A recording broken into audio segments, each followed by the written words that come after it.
Vœux de Noël du pape François pour la Curie, 21 décembre 2024.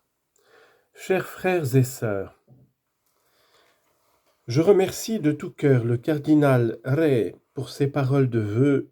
Il ne vieillit pas, et c'est heureux. Merci, Éminence, pour votre exemple de disponibilité et d'amour de l'Église. Le cardinal Ray a parlé de la guerre. Hier, le patriarche latin de Jérusalem n'a pas été autorisé à entrer à Gaza comme il l'avait promis. Et hier encore, des enfants ont été bombardés.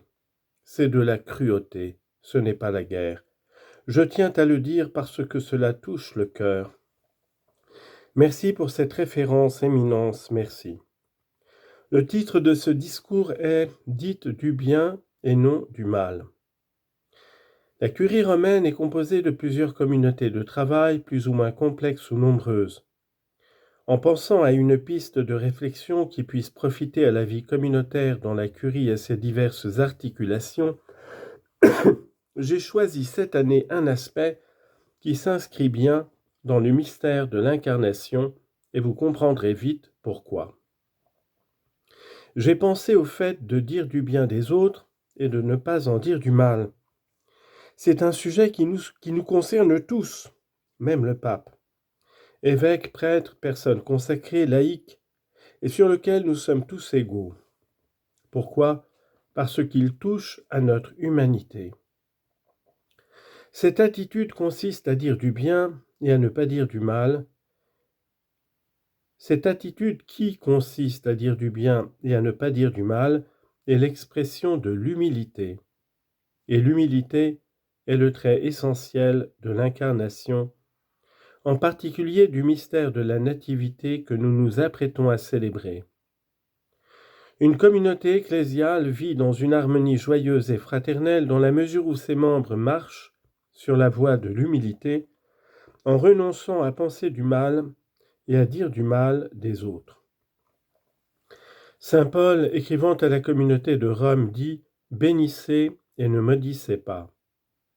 Romains chapitre 12, verset 14. Nous pouvons également comprendre l'exhortation de la manière suivante « Dites du bien et ne dites pas du mal des autres ». Dans notre cas, les personnes qui travaillent au bureau avec nous, les supérieurs, les collègues, tout le monde, dites du bien et non du mal. La voie de l'humilité, s'accuser soi-même. Comme je l'ai fait il y a une vingtaine d'années, à l'occasion d'une assemblée diocésaine à Buenos Aires, je propose aujourd'hui également à chacun d'entre nous, afin de pratiquer cette voie de l'humilité, de s'exercer à s'accuser soi-même selon les enseignements des anciens maîtres spirituels, en particulier Dorothée de Gaza. Oui, précisément de Gaza.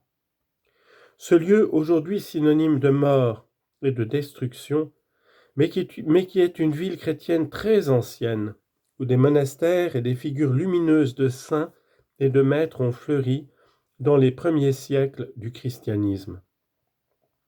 Dorothée est l'un d'entre eux. Dans le sillage des pères comme Basile et Évagre, il a édifié l'Église avec des instructions et des lettres pleines de sève évangélique. Aujourd'hui, en nous mettant nous aussi à son école, nous pouvons apprendre l'humilité de nous accuser nous-mêmes pour ne pas dire du mal du prochain. Parfois, dans le langage courant, lorsque quelqu'un critique, l'autre pense « Et chez toi, comment ça va ?» De quelle chair vient le sermon ? C'est le langage de tous les jours.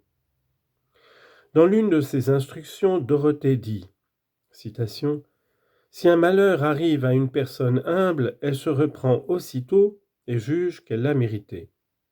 Et elle ne se permet pas de faire des reproches aux autres ou de blâmer qui que ce soit.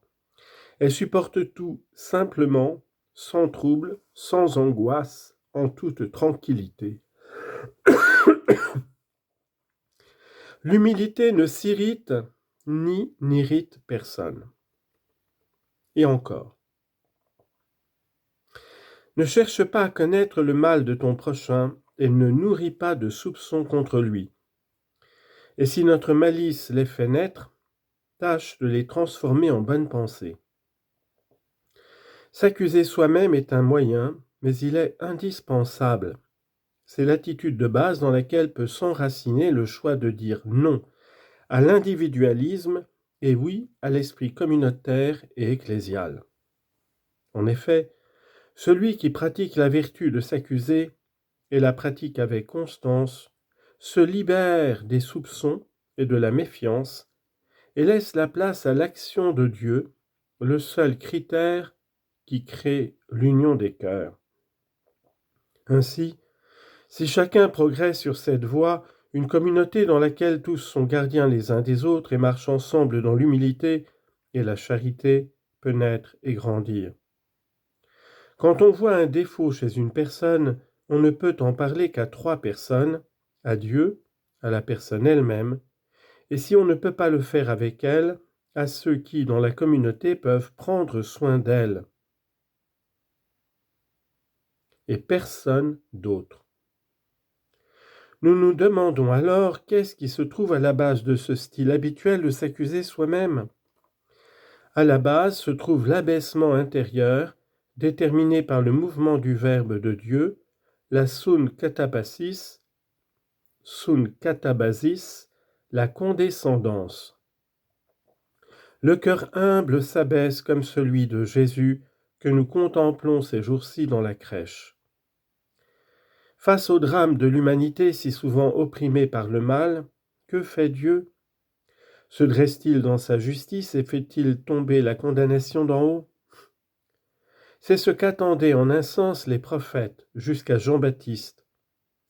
Mais Dieu est Dieu, ses pensées ne sont pas nos pensées, ses voies ne sont pas nos voies. Isaïe chapitre 55 verset 8. Sa sainteté est divine et donc paradoxale à nos yeux. Le mouvement du Très-Haut est de s'abaisser, de se faire petit comme une graine de moutarde, comme un germe d'homme dans le sein d'une femme invisible.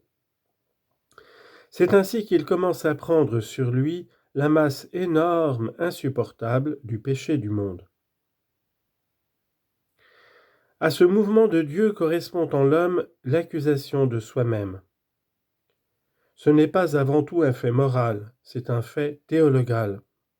Comme toujours, comme dans toute la vie chrétienne, c'est un don de Dieu, l'œuvre de l'Esprit Saint, et c'est à nous de nous y conformer, de faire nôtre le mouvement de Dieu, de l'assumer et de l'accueillir. C'est ce qu'a fait la Vierge Marie, qui ne pouvait rien se reprocher, mais qui s'est laissée pleinement impliquer dans l'abaissement de Dieu, dans les dépouillements de son Fils, dans la descente de l'Esprit Saint. En ce sens, l'humilité pourrait être qualifiée de vertu théologale.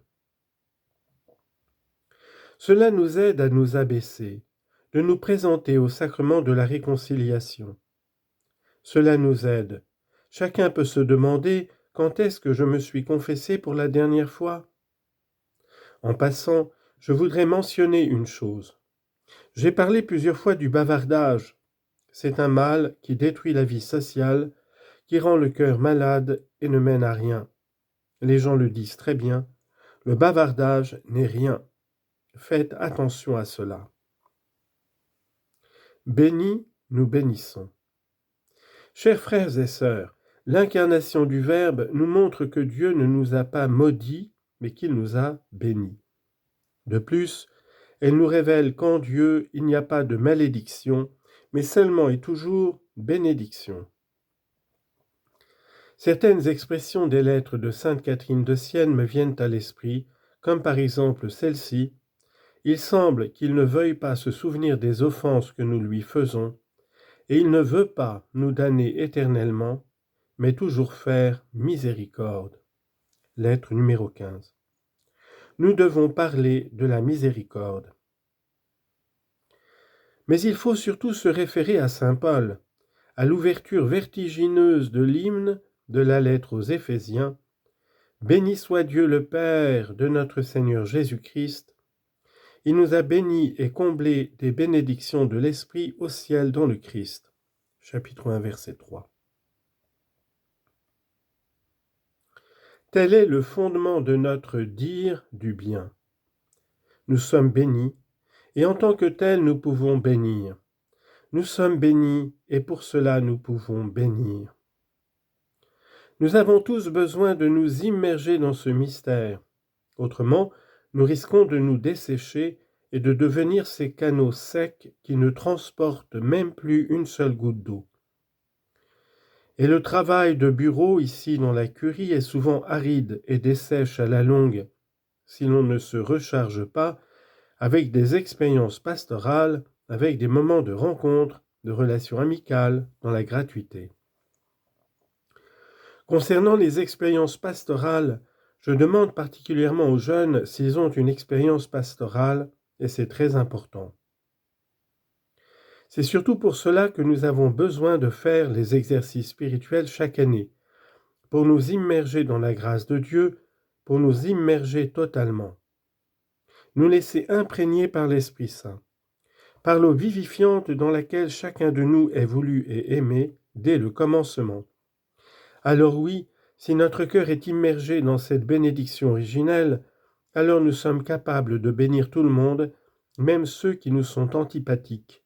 C'est une réalité, bénir aussi les antipathiques, même ceux qui nous sont maltraités, qui nous ont maltraités. Le modèle à suivre, comme toujours, est notre mère, la Vierge Marie. Elle est par excellence la bénie. C'est ainsi qu'Élisabeth la salue lorsqu'elle l'accueille chez elle. « Tu es bénie entre toutes les femmes, et le fruit de tes entrailles est béni. » C'est ainsi que nous nous tournons vers elle dans l'Ave Maria. En elle s'est réalisée cette bénédiction spirituelle dans le Christ, certes au ciel, avant le temps, mais aussi sur la terre, dans l'histoire, lorsque le temps a été rempli de la présence du Verbe incarné.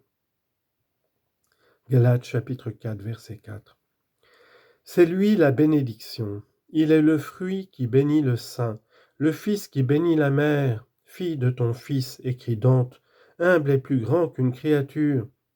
C'est ainsi que Marie la bénie a apporté au monde la bénédiction qu'est Jésus. Il y a un tableau que j'ai dans mon bureau, qui est vraiment la Sun Catapassis. Il y a la Vierge avec ses mains, comme si c'était un petit escalier, et l'enfant descend sur cet escalier. L'enfant, dans une main, a la loi, et avec l'autre, il s'accroche à sa mère pour ne pas tomber.